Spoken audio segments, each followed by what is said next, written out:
요한복음 4장 20절에서 26절까지의 말씀입니다. 신약성경 제가 가진 성경으로 168쪽 요한복음 4장 20절에서 26절까지의 말씀을 우리 한 절씩 서로 교독해서 읽겠습니다. 제가 먼저 20절의 말씀 읽겠습니다. 우리 조상들은 이 산에서 예배하였는데 당신들의 말은 예배할 곳이 예루살렘이 있다 하더이다. 예수께서 이르시되 여자여 내 말을 믿으라. 이 산에서도 말고 예루살렘에서도 말고 너희가 아버지께 예배할 때가 이르리라. 너희는 알지 못하는 것을 예배하고 우리는 아는 것을 예배하노니 이는 구원이 유대인에게서 남이라. 아버지께 참되게 예배하는 자들은 영과 진리로 예배할 때가 오나니 곧 이때라. 아버지께서는 자기에게 이렇게 예배하는 자들을 찾으시느니라. 하나님은 영이시니 예배하는 자가 영과 진리로 예배할지니라. 여자가 이르되 메시아 곧 그리스도라 하는 이가 오실 줄을 내가 아노니 그가 오시면 모든 것을 우리에게 알려주시리이다. 함께 읽습니다. 예수께서 이르시되 내게 말하는 그가 내가 그라 하시니라. 아멘. 예배를 마치고 기도가 끝나시고 기도를 충분히 하신 다음에 여기 옆에 소친교실에서 우리 같이 교제를 나누는 시간이 있습니다. 기억하셨다가 같이 교제하는 시간 가졌으면 좋겠습니다. 우리 지난 8월 한 달 동안 이 홀리파이어 기도회 시간에 믿음을 주제로 한 달 동안 같이 말씀을 나누었어요. 그래서 혹시 그 믿음이 무엇인지에 대한 정의라 그럴까요? 혹시 기억나시죠? 그래서 영원하시고 또 위대하신 하나님께서 의지적이고 연약한 인간을 뭐하는 작업? 설득하시는 작업이 믿음이라고 말씀을 드렸어요. 자, 이 믿음이 우리에게 그래서 하나님께서 우리를 끊임없이 설득하시는 과정에서 우리가 이제 믿음이라는 것을 갖게 되었는데 그 믿음을 가지고 이제 하나님 말씀에 순종하는 그러한 삶을 살아가는 게 실제로는 신앙생활이라고 하는 겁니다. 근데 이 신앙생활을 하는 가장 큰 목표는 곧 그 예수님을 닮아가는 것에 있어요. 그래서 이렇게 하나님이 믿음을 주셔서 예수 그리스도를 닮아가야 하는 성도에게 있어서 또 가장 중요한 삶의 목적이 있습니다. 이 목표와 목적은 약간 다르죠. 목적이 있는데 우리가 무엇을 위하여 살아가야 될 것인가, 이 문제 앞에서 웨스터민스터 소요리 문답 제1문은 그에 대한 질문과 함께 답을 우리에게 알려주는데요. 말씀을 보시면은 자, 사람의 제일되는 목적은 무엇입니까? 사람의 제일되는 목적은 하나님을 영화롭게 하는 것과 영원토록 그를 즐거워하는 것이다, 이렇게 해요. 그래서 사람의 가장 중요한, 그러니까 사람이 왜 살아가야 되는가, 그것에 대한 하나의 중요한 목적은 무엇인가를 물었을 때 그거는 to glorify God and to enjoy Him forever라는 거예요. 그러니까 하나님만으로 영원토록 즐거워하는 삶을 살게 하시기 위해서 하나님이 우리를 창조하시고 하나님이 우리의 삶을 살아가게 하신다라고 하는 거죠. 그래서 하나님이 주신 믿음을 가진 성도라고 한다면은 성경은 하나님을 영원히 즐거워하고 하나님을 영화롭게 하는 삶을 살라고 우리에게 이러한 말씀을 주시는 거죠. 자, 이러한 목적을 가지고 교회 공동체는 여러 가지 사역들을 이 성도님들이 그러한 삶을 목적을 가지고 살아갈 수 있도록 교회가 사역들을 하는 거예요. 이제 그 중에 오늘 우리가 9월 한 달 동안 다루려고 하는 주제는 예배와 관련된 겁니다. 그래서 교회 사역에 있어서 어떻게 보면 가장 중요한 것 중에 하나가 무엇이냐라고 했을 때 그것은 예배예요. 우리 교회는 특별히 이제 가정교회로 모이잖아요. 가정교회의 핵심 목표는 가정에서 드리는 예배가 목적인 거예요. 자, 그렇게 놓고 보면은 우리가 이 가정에서 드리는 예배가 이렇게 같이 모여서 가정들이 모여서 이 대그룹에서 드리는 이 예배는 똑같은 예배 형식을 취하고 있다라고 하는 것으로 봤을 때 예배가 교회의 본질이고 예배가 교회 사역에서 가장 으뜸되는 사역이라고 하는 것은 누구도 두말할 수 없는 아주 중요한 이유 중에 하나입니다. 그런데 이 교회에 만약에 예배가 없다면 그 예배가 없는 교회가 예배일까요? 교회일까요? 예배가 없는 교회가 교회일까요?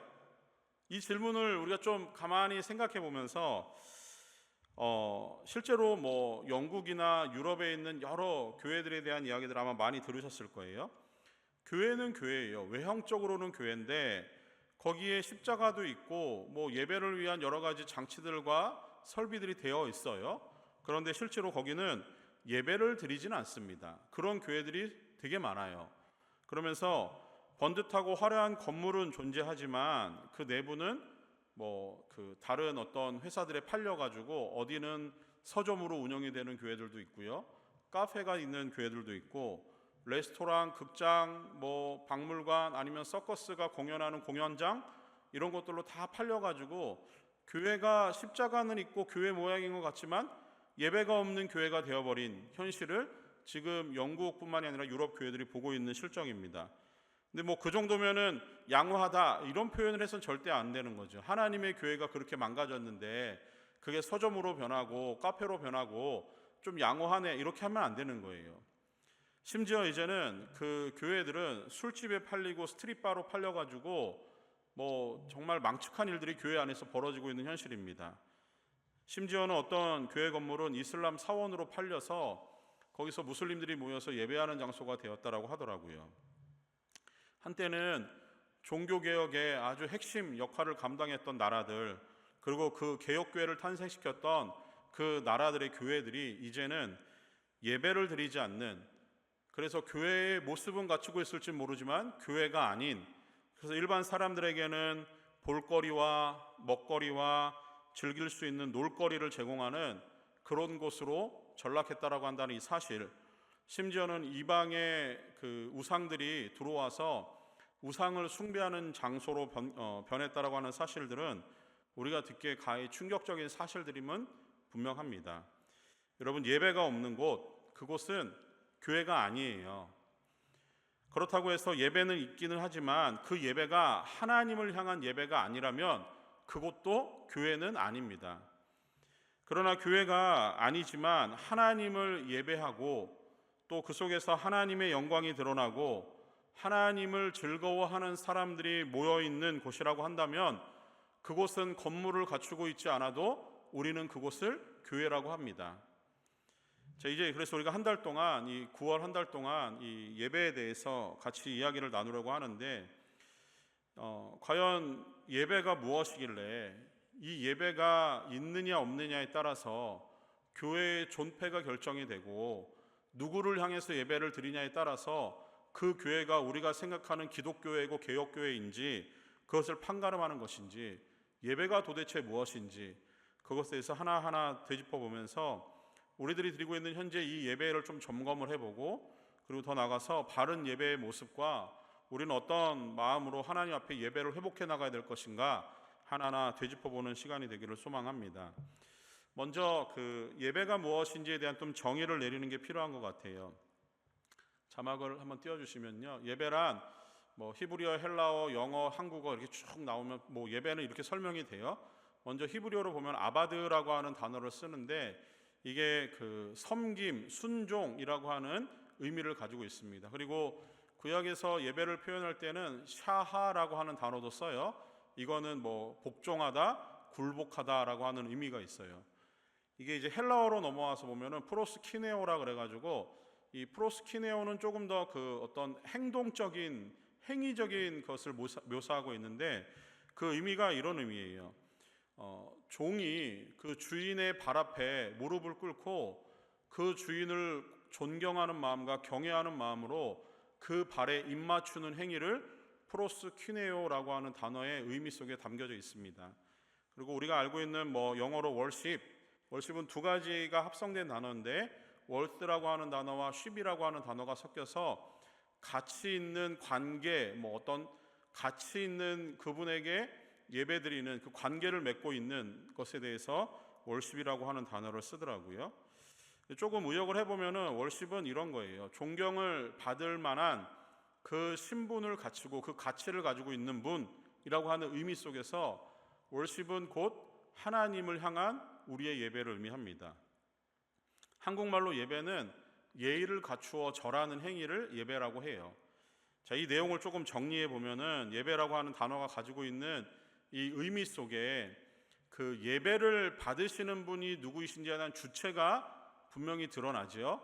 그리고 그 주체와 예배를 드리는 그 예배자의 관계가 설정이 됩니다. 그리고 진정 어떠한 마음으로 예배를 드려야 되는지 예배라고 하는 단어 속에 그대로 나타나요. 그러면서 예배를 받으시는 하나님과 예배를 드리는 우리 사이에 어떤 관계 속에 어떤 마음가짐으로 하나님을 예배하는 것이 진정한 예배인지 예배라고 하는 단어만 놓고 보더라도 설명이 충분히 가능합니다.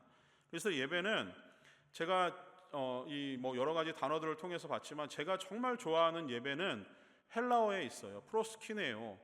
종이 그 주인을 존경하는 마음으로 그 발 앞에 무릎을 꿇고 그 발에 입을 맞추는 행위, 그게 예배인 거예요. 그러기 위해서 종은 어떤 마음이어야 하냐면 그 주인을 사랑하는 마음과 존경하는 마음, 그 주인에 대해서 자신의 모든 것을 아낌없이 헌신하고 섬기겠다라고 하는 마음이 프로스퀴네오라고 하는 단어의 의미 속에서 예배를 설명할 수 있습니다. 자, 그런데 이 예배는 우리 기독교만이 가지고 있는 것은 아니죠. 모든 종교가 자기가 믿고 있는 자기들만의 그 섬기는 신에 대해서 이러한 일정 부분의 어떤 모든 예식들을 다 가지고 있습니다. 다른 종교의 예배와 우리의 예배가 비슷한 점도 있고 다른 점도 있어요. 비슷한 점은 뭐냐면은 하나같이 자기가 믿는 신에 대해서 보일 수 있는 최고의 모습으로 그 존중하는 마음으로 드리는 게 예배라고 하는 것은 똑같은 것 같아요. 근데 틀린 거는 다른 종교와 우리가 드리는 예배의 다른 점은 뭐냐면은 예배 형식 아니면은 예배를 드리는 자세, 예배자의 모습 여기에만 국한되는 게 아니라 예배를 받으시는 예배의 주체, 본질 완전히 달라요. 다른 종교에서는 우리가 예배하는 하나님이 거기에는 계시지 않습니다. 그러니 그들이 드리는 예배와 우리가 드리는 예배는 본질적으로 다른 거예요. 그리고 또 다른 중요한 차이점은 예배를 드리는 자가 갖춰야 하는 마음의 자세에 있습니다. 우리가 드리는 예배는 아무나 와서 드리는 예배가 아닌 거예요. 예배를 드릴 수 있는 자격이 필요해요.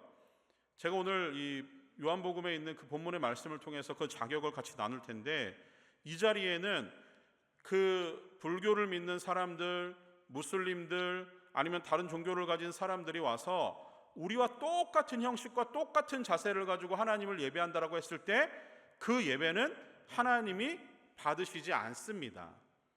왜냐하면 그들은 예배를 드릴 자격을 갖추고 있지 못하기 때문에 그래요. 자, 그래서 하나님께 예배할 수 있는 자격은 아까 처음에 설명드린 믿음의 관점에서 봤을 때 하나님의 설득에 의해서 설득되어진 자들, 곧 예수 그리스도를 믿음으로 구원받은 자들만이 하나님을 예배할 자격을 갖춘 자들입니다. 그래서 예배는 하나님을 믿는 백성들, 예수 그리스도의 구원을 맛본 성도들만이 누릴 수 있는 가장 중요한 특권이에요. 제가 한번 질문 드려볼게요. 여러분은 예수 그리스도를 믿음으로 구원을 받으셨습니까? 아멘이시죠? 그러면 여러분 지금 이 자리에서 누리고 있는 것은 하나님이 여러분에게 주신 가장 놀라운 특권을 누리고 계시는 중에 계신 거예요. 그런데 이것을 조금 너무 깊게 생각하지는 마세요. 그러면 우리가 불교 다니는 사람 전도 안 해도 되고 어떤 사람 이런 문제가 아니에요. 전도적인 측면이 아니라 예배적인 측면에서 그들이 우리와 함께 예배를 드린다고 했을 때 그들은 하나님의 백성이 아니기 때문에 예배는 드릴 수 있죠. 그런데 우리가 드리는 본질적인 예배와는 다르다라는 말씀을 드리는 겁니다. 자, 오늘 본문이 이 사실에 대해서 우리에게 좀 분명하게 알려줘요. 배경은 이렇습니다. 예수님이 그 유다를 떠나서 갈릴리라고 하는 지방으로 올라가시려고 하는데 가시는 길은 예수님이 사마리아라고 하는 성을 지나가시려고 했던 거예요. 근데 보통 그러니까 유대에서 갈릴리로 올라갈 때 사마리아를 통과해서 가는 게 가장 가깝고 빠른 길이에요. 그런데 보통 그 길을 유대인들은 지나가지 않아요. 유대인들은 유다 땅에서 갈릴리로 올라갈 때는 사마리아를 이렇게 빙 돌아서 시간이 걸려도 그렇게 돌아가요. 절대 사마리아 땅을 밟지를 않아요. 그것은 왜 그러냐면은 그들이 가지고 있는 문화적인 전통과 또 사마리아 사람들에 대한 편견 때문에 사마리아 땅은 통과하지 않는 부정한 땅이라고 생각하고 유대인들은 그 땅을 절대 밟지를 않습니다. 심지어 어느 길로 갈까 선택을 하라고 했을 때 유대인들은 이것을 선호하고 저것은 선호하지 않는다의 문제조차도 아니에요. 그것은 생각할 겨를도 주지 않는, 추호의 여지도 없이 그냥 돌아가는 길을 유대인들은 택했던 거예요. 자, 그런데 예수님은 그 길을 돌아가지 않아요. 그 길을 통과해서 가시겠다라고 하는 거예요. 근데 왜 유대인들이 이 지역을 안 지나가느냐 하면은, 역사적으로 북이스라엘의 오므리라고 하는 왕이 그 왕가를 세우는데, 그 왕가의 핵심적인, 그 오므리 왕가의 핵심적인 왕이 하나가 누구냐면 아합이라고 하는 왕입니다. 근데 이제 오므리가 이 아합이 포함되어 있는 이 오므리 왕조를 세우게 되는데, 오므리 왕이 그 수도를 북이스라엘의 그 사마리아로 수도를 옮기게 돼요. 그때부터 사마리아는 북이스라엘의 수도로서의 역할을 합니다. 그런데 북이스라엘의 역사상 가장 많은 우상이 이렇게 유입되는 시기, 그리고 가장 그 피폐한 우상 숭배의 시기가 언제였느냐? 오므리 왕가 때, 특별히 아합 때 그 일들이 많이 벌어졌습니다. 자, 그러다 보니까 사마리아라고 하는 곳은 북이스라엘의 우상의 중심지였던 거예요. 우상 숭배의 근원지입니다. 그리고 나중에 북이스라엘이 아수르에 패배하고 나서 북이스라엘 사람들이 그 사는 땅에 그 아수르 정책은 이렇게 포용하는 정책이어서 사람들을 막 사방으로 뿌렸거든요. 근데 그 중에 이제 페르시아 사람도 들어오고 거기에 다른 이방 사람들도 들어와 거주하는데 주로 사마리아 땅에 거주했던 것 같아요. 그러다 보니까 사마리아에 남아있는 북이스라엘의 남은 사람들이 있었는데, 그 사람들이 아무 문제 없이 유입되어 있는 이방 사람들과 결혼을 하기 시작합니다. 그러면서 거기서 이스라엘 백성들이 가지고 있는 신앙의 정체성도 잃어버리고 민족적인 혈통적인 정체성도 잃어버리게 돼요. 그래서 사마리아 땅에는, 이 표현이 조금 과격한 표현이긴 하지만, 혼혈 잡종들이 생기는 땅이 되어버린 거예요. 그러니까 유대인들이 보기에는 사마리아 사람들은 완전히 결이 다른 사람들이에요. 상종 못할 개와 같은 사람들로 취급하고 있는 시점이었습니다. 예수님이 그것을 모르실 리가 없겠죠. 예수님도 유대인이신데. 근데 예수님은 그 지역을 일부러 사마리아 땅을 밟고 지나가시겠다라고 해요. 그리고 사마리아 땅에서 한 여인을 만납니다. 이 여인은 그 당시 사마리아 사람들에게도 천대받고 멸시당하는 그런 여인이었어요. 그러니까 유대인들이 보기에는 가장 부정한 땅으로 취급받는 사마리아 땅에 사마리아 사람들이 생각하기에도 가장 부정한 여인을 예수님이 만나시는 거예요. 이 여인이 얼마나 부정한 여인이냐면은, 예수님과의 대화 가운데 나타나는데 예수님이 물어보세요. 남편이 어디 있냐고? 그 남편이 5명이 있는 거예요. 그러니까 이 여인의 사생활이 얼마나 복잡하고 얼마나 그 문란한 삶을 살았는지를 보여주는 장면이죠. 자, 그 여인과 예수님이 대화를 나누시면서 예배는 무엇인가에 대한 본질적인 차원으로 대화를 예수님이 이끌어 가시는 것을 보게 됩니다. 예수님과 사마리아 여인과의 대화를 통해서 우리가 오늘 예배에 대해서 중요한 3가지 포인트를 같이 좀 나누려고 합니다. 자, 첫 번째는 예배를 받으시는 주체는 하나님이시다라고 하는 거예요. 한번 같이 읽어볼까요? 예배를 받으시는 주체는 하나님이시다. 이걸 좀 잘 기억해 두셔야 돼요. 자, 21절 말씀에서 이렇게 예수님이 말씀하십니다. 예수께서 이르시되 여자여 내 말을 믿으라. 이 산에서도 말고 예루살렘에서도 말고 너희가 아버지께 예배할 때가 이르리라. 이렇게 말씀하세요. 이 얼핏 보면은 예수님이 약간 뭔가 그 동문서답하는 듯한 형태예요. 왜냐하면은 지금 그 대화 중에 예수님이 여자에게 말씀하시는 게 내 말을 믿으라라고 하면서 산, 예루살렘, 이 지금 장소와 지역적인 것을 얘기하고 계시거든요. 그러면서 갑자기 그것이 아니고 아버지께라는 표현을 사용하고 있잖아요. 그러니까 뭔가 말이 맞지가 않는 것 같이 느껴져요. 그런데 이 부분에서 중요한 예배의 포인트가 나오는 거예요. 예배는 장소가 아니라는 거예요. 지역이 아니라는 거예요. 예배는 주체가 하나님이시라는 것을 예수님이 대화를 통해서 보여주시는 거예요.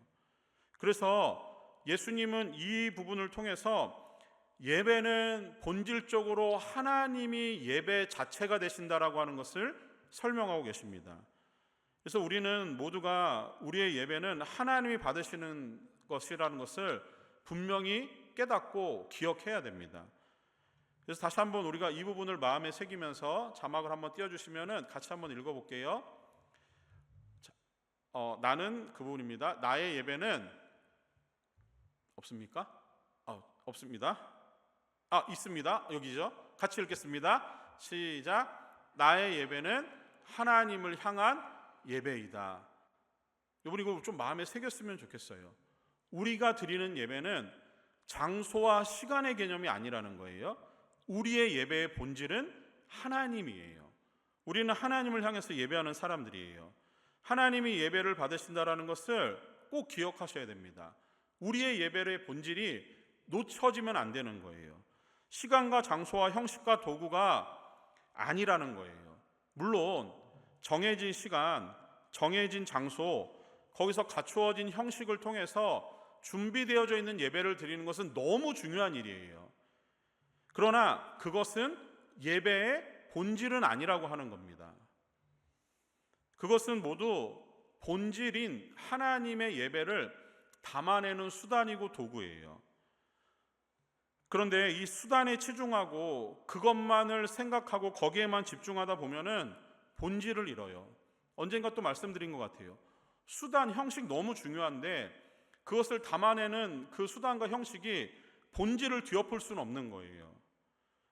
서두에서 말씀을 드렸지만 유럽의 교회들을 말씀을 드렸잖아요. 유럽의 교회들이 왜 이렇게 쇠퇴하고 왜 그렇게 교회들이 몰락해 가는가, 이 좀 연구하시는 분들이 연구했는데 공통점을 좀 찾아냈어요. 그게 뭐냐면 한 가지 공통점은 교회에서 예배드리는 성도들의 나이가 점점 빠르게 고령화돼 가는 게 문제라는 거예요. 그게 왜 문제가 되냐면은 유럽의 교회들, 저는 사진으로밖에 본 적이 없어요. 그런데 유럽의 교회들이 사진으로 봐도 엄청 화려하고 멋있잖아요. 저기 한번 가보고 싶다라고 하는 그런 마음이 생길 정도예요. 그런데 그 교회들이, 그 건물들이 너무 멋있다 보니까 이제는 그 교회 건물은 관광지가 되어버린 거예요. 그럼 관광지가 되려면 어떻게 해야 됩니까? 잘 가꾸고 잘 꾸며야 돼요. 깨끗하게 유지하는 게 중요한 일이에요. 교회를 유지하는데 막대한 비용이 들어가기 시작한 겁니다. 근데 성도님들의 나이는 점점 빠르게 고령화되어 가요. 그 비용을 감당할 수 있는 상황이 넘어선 거예요. 그러다 보니까 찾아보니까 이 유럽의 교회들은 대부분 한 50년에 한 번씩은 약간 좀 리모델링을 해야 된대요. 근데 그 비용이 워낙 막대하게 들어가다 보니까 교회를 유지하고 보수하는 데 들어가는 비용을 교회가 감당할 수 없는 상황이 되어버린 거예요. 그러면 어떻게 해야 되죠? 교회를 관리하는 노예가 있거나 총회가 있지 않겠습니까? 이제 이거를 팔아서 재정을 메꾸는 일에 급급해져 버린 거예요. 그러니까 그 교회에 어떤 무리가 들어오건 관계가 없어요. 그냥 부동산에 내놓고 팔아버리면 되는 거예요. 그 순간부터 거기는 교회는 아닌 거죠. 아니, 이미 형식과 수단에 갇혀가지고 본질을 잃어버린 유럽 교회들은 이미 그렇게 빠르게 망해가고 있는 겁니다. 여기서 우리가 이 부분을 놓치면 안 돼요. 형식에 매이고 수단에 집중하다 보면은 본질은 잊혀지게 돼요. 본질이 점점 잊혀지다 보면은 남겨져 있는 형식과 수단은 껍데기에 불과한 거예요. 그건 중요하지 않아요. 예배의 본질이시고 주체이신 하나님을 예배하는 자리에서 형식과 수단과 이것이 밀어내버린 거예요. 본질이 밀려나고 나니까 그 어떤 것으로도 건물을 유지하는 곳, 그 관리하는 데 치중되어 있지, 거기서 예배하기 위해서 성도들을 교육하기 위해서 양육하기 위한 모임들이 사라져버린 겁니다. 근근히 들어오는 헌금은 어떻게 사용해야 됩니까? 교회를 관리하고 유지하는 데 사용해야 되는 거예요. 이제 그 재정이 모자라니까 아무것도 남은 게 없는 거예요. 본질도 잃어버렸고요. 껍데기도 이제 쓸모가 없게 되어버린 거예요. 그러니 껍데기는 팔아버리는 거죠. 이게 유럽교회의 사정입니다. 사랑하는 여러분, 예배의 본질은 하나님이세요. 우리를 창조하시고 구원하신 능력의 하나님이 예배를 받으시는 본질이십니다. 장소가 아니라, 수단이 아니라, 도구가 아니라 하나님이 계시면 되는 거예요. 그게 우리가 드리는 예배예요. 찬송가 438장에 내 영혼이 은총 입어라는 그 찬양의 가사에 3절 부분은 이런 거예요. 높은 산이 거친들이 궁궐이나 초막이나 내 주 예수 모신 곳이 그 어디나 하늘나라예요. 이게 맞아요. 예배는 궁궐이건 초막이건 장소가 중요한 게 아니에요. 10시 예배, 12시 예배가 중요한 게 아니에요. 예배는 본질적으로 하나님께 드려지는 게 중요한 거예요. 바라기는 우리의 예배가 그런 예배 되기를 원합니다. 하나님이 계신 곳이라면 그 어디가 중요하지 않아요. 그곳이 바로 우리가 하나님을 예배하는 장소가 되는 겁니다. 하나님이 우리와 함께 하신다라고 한다면 그게 어느 때가 됐던 괜찮아요. 그 시간이 바로 우리가 예배하는 시간이 되는 겁니다. 하나님이 우리를 향한 구원과 생명을 주시는 그 순간이 우리가 바로 하나님 앞에 납작 엎드려서 그 발에 입을 맞추면서 나는 하나님을 예배하는 종이 되고 하나님은 나의 예배를 받으시는 주인이 되셔서 그 예배의 본질이 살아나는 현장이야말로 하나님이 기뻐하시는 그런 예배의 장소가 된다라고 하는 거예요. 이 부분이 우리가 놓쳐서는 안 되는 너무너무 중요한 부분이에요. 바라기는 우리의 예배가 그렇게 하나님께만 드려지는 본질적인 예배를 놓치지 않는 예배들 되기를 원합니다. 우리의 마음에서부터 시작을 해야 돼요. 하나님이 우리를 향해서 예배를 받으시기를 원하시는, 그래서 우리의 모든 예배는 하나님께만 집중되어지는 그런 예배들 되기를 소망합니다. 두 번째로 오늘 본문에서 예배의 중요한 두 번째는, 자막을 떼주시면요 같이 한번 읽어보겠습니다. 두 번째는 하나님은 예배자를 찾아오신다라고 하는 거예요. 우리 믿음도 설명했지만 믿음도 하나님이 우리를 찾아오셨잖아요. 예배도 본질적으로 하나님이 우리를 찾아오시는 거예요. 그러니까 우리 하나님은 예배자를 찾아다기에 바쁘신 것 같아요. 이 예배자는 하나님이 찾아오시는 예배가 본질인 거예요. 그래서 예수님이 갈릴리로 가시는 길에 아까 사마리아를 지나가는 것은 어떻게 보면은 예수님이 철저하게 의도가 거기에 묻어져 있습니다. 뭐 길이 가까워서 예수님이 그 길을 택한 것도 아닐 거예요. 그런데 예수님이 의도적으로 지금 이 한 여인을 만나기 위해서 그 사마리아 땅을 통과하고 계시는 거예요. 그것이 오늘 말씀에 이제 뭐 여러 가지 상황들을 보면은 그 예수님이 상당히 의도를 가지고 가신다라고 하는 것이 보여요. 자, 먼저는 예수님이 이 여인을 만난 시간이 정오입니다. 그런데 보통 이 시간은 해가 너무 뜨거워가지고 사람들이 바깥으로 돌아다니는 외출을 자제하는 시간이에요. 그런데 그 더운 시간에 예수님은 걸어서 사마리아 땅, 이 유대인들은 다 지나가지 않는 그곳을 지나가시기로 한 거예요. 그리고 걸어서 갔는데 예수님도 육신을 입고 계셨기 때문에 피곤하셨어요. 그리고 목도 마르신 것 같아요. 그리고 그 우물가에 앉으셨습니다. 그리고 거기서 기다리셨어요. 기다리시고 나니까 우연처럼 보이지만 이 사마리아 여인이 예수님을 찾아서 나옵니다. 물론 이 여인은 예수님을 만나기 위해 나온 건 아니에요. 이 여인은 우물에 와서 자신이 마실 물을 길어가기 위해서 나왔습니다. 그런데 그때 예수님이 그녀를 알아보세요. 그리고 그녀가 가지고 있는 그 최대의 약점이 무엇인지, 그녀가 어떤 아픔을 안고 살아가고 있는 여인인지 예수님은 이미 훤히 꿰뚫고 계십니다. 마치 우연처럼 보이는 이 예수님의 우물가에 도착해 있는 그 시간, 그리고 마침 그 여인이 우물가로 물을 길러 나오고 있는 그 시간, 그리고 거기서 우연히 이루어지는 것 같은 예수님과 이 여인의 대화, 이거는 실제로는 우연이 아닌 예수님의 모든 장치가 마련되어 있는 의도가 있는 거예요. 제가 이 말씀을 묵상하고 설교를 준비하면서 왜 도대체 예수님이 이 여인에게 예배를 얘기하실까? 왜 이 여인에게 이토록 중요한 일을 이 여인의 대화를 통해서 말씀하실까? 우리가 흔히 생각할 때 예배가 그렇게 본질적으로 중요한 것이라고 한다면은 조금 더 높은 유대교의 종교 지도자들이나 대제사장급들과 대화를 나누면서 예배가 이런 것이다 본질적으로 이야기하고 설명하면은 더 멋졌을 것 같은데, 누가 보기에도 타부시 되는 이 여인을 왜 예수님이 만났을까? 부정하게 여기는 이 여인을 예수님이 왜 만나셔서 이토록 중요한 말씀을 하셨을까? 여기가 너무 궁금한 거였어요. 그래서 이 부분을 계속 한번 좀 묵상해 봤습니다. 그랬더니 이런 답이 나와요. 이 말씀을 묵상해서 보니까 이 여인은 누구에게도, 어떤 사람에게도 관심을 끌지 못하는 여인이에요. 쉽게 얘기하면은 사회적으로는 버림받고 소외당한 여인입니다. 유대인들이 보기에는 가장 부정한 여인이에요. 도 쓰면은 돌에 맞아 죽어야 되는 여인이에요. 이 여인은 자신이 가지고 있는 최대의 약점과 그녀가 가지고 있는 아픔은 뭐였냐면은 남편이 5명이 있었다라고 하는 사실이었어요. 이거 누군가에게 얘기할 수 있는 일입니까? 근데 예수님은 이 여인의 아픔을 꿰뚫고 계세요. 그리고 한낮에 이 여인은 그 자신의 수치심, 그리고 자신이 가지고 있는 이 약점을 다른 사람들에게 드러내지 않기 위해서 사람들과의 관계가 끊겨져 있는 정오 시간을 택한 겁니다. 그래서 물을 길러 나온 거예요. 그녀에게는 물을 마셔야 살 수 있는 그 물이 필요했던 겁니다. 그렇게 나왔는데 그녀의 약점 속에서 예수님이 보시는 거예요. 이 여인의 삶의 고단함, 그리고 사람들과의 관계가 끊어져서 그 어떤 것도 할 수 없는 이 여인의 공허함과 절망감, 그리고 이 여인의 이 물을 마시지 않으면 살아갈 수 없을 것 같은 그의 의지적인 마음들, 예수님이 그거 보신 것 같아요. 그러면서 예수님이 그녀에게 먼저 말을 건네세요.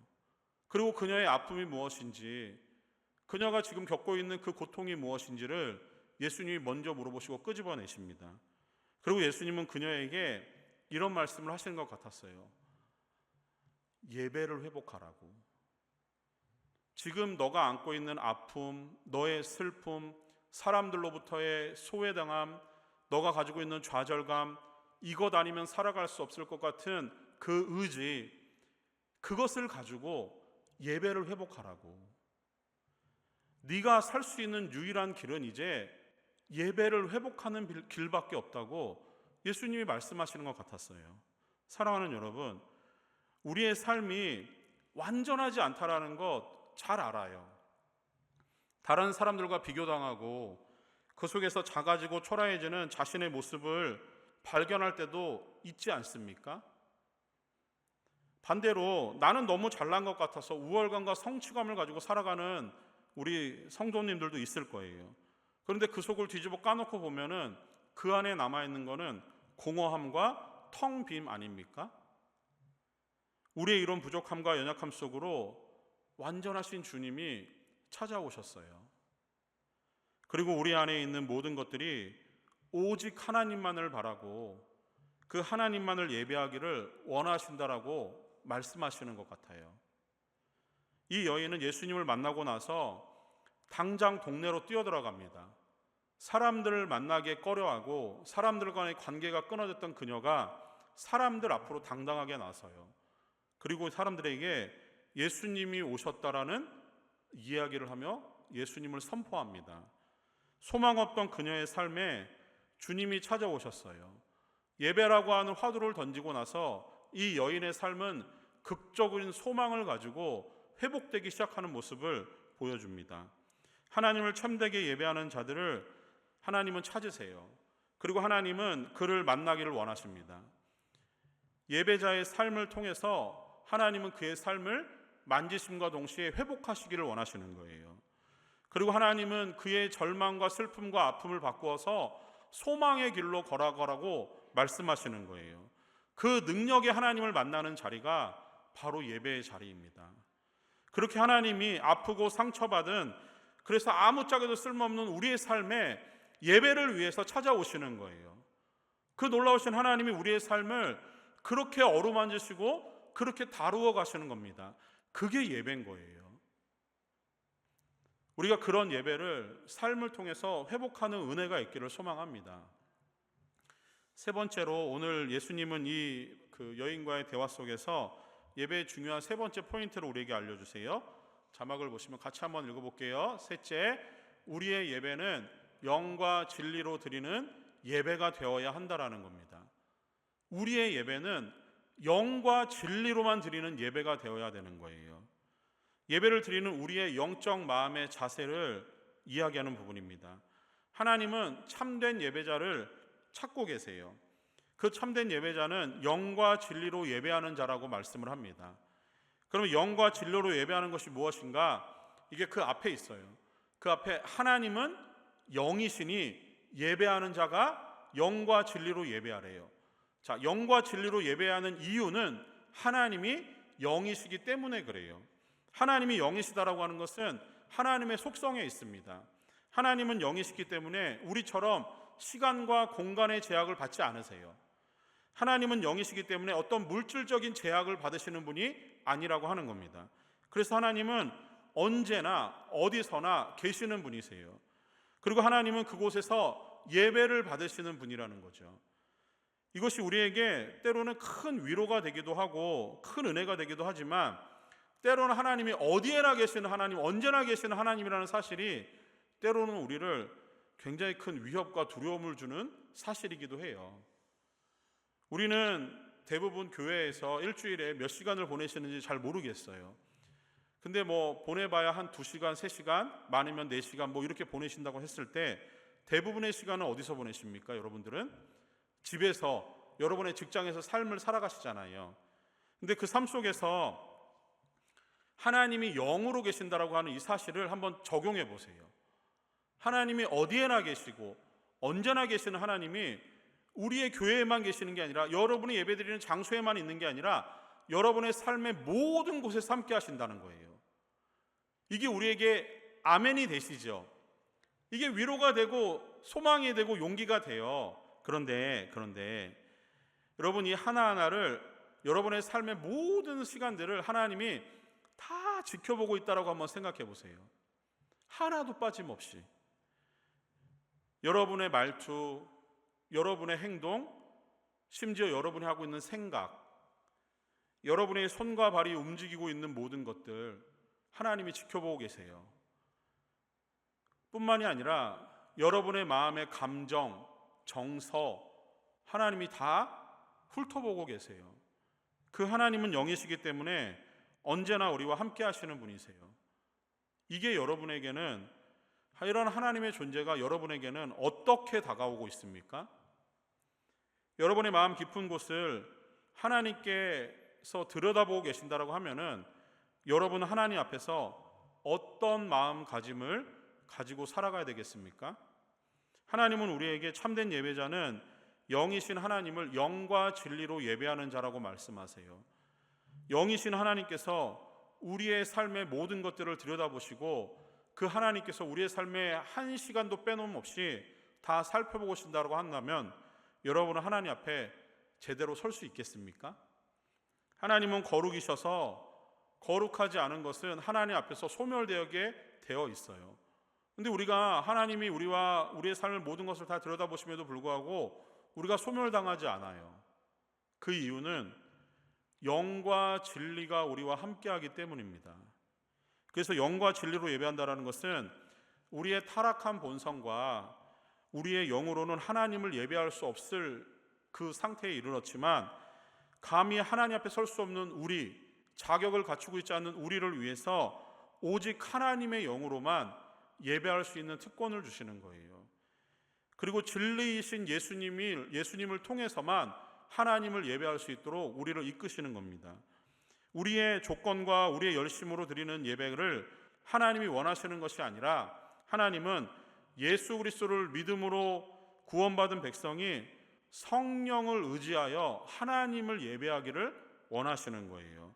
그래서 하나님이 찾으시는 참된 예배자의 모습은 예수 그리스도를 믿음으로 구원받은 백성이 성령의 충만함으로 하나님을 예배하는 그 장소, 그 시간, 하나님은 그것을 원하시는 겁니다.